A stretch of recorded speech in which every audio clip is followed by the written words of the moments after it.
آپ تشریف لے جا رہے ہیں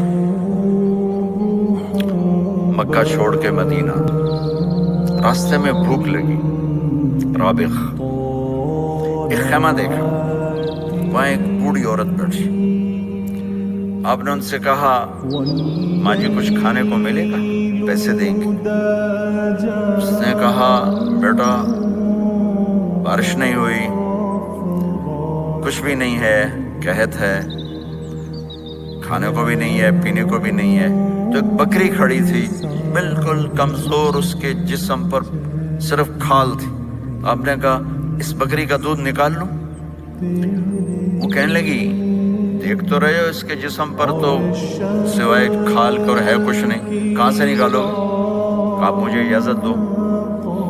اب چونکہ ایک عجیب سا واقعہ ہو رہا ہے کہ ایک ایسی بکری سے دودھ نکالنے کی بات ہو رہی ہے جو چل بھی نہیں سکتی، تو بڑی آپ کو اسے غور سے دیکھنے لگی کہ یہ کون ہے، یہ کون ہے جو اس مری ہوئی بکری سے دودھ نکالنا چاہتا ہے؟ تو غور سے دیکھ رہی، تو آپ آنکھوں میں سما گئے۔ پھر اس نے اس کو بیان کیا، آپ نے اس بکری کے تھنوں کو پکڑا تو لٹک کے نیچے آ گئے، دودھ سے بھر گئے۔ تو اپنے بڑے برتن میں دودھ نکالا، اپنے تینوں ساتھیوں کو پلایا، خود بھی پیا، پھر دوبارہ دودھ نکال کے برتن پورا بھر کے اس بڑھیا کو دے دیا اور آپ چلے گئے۔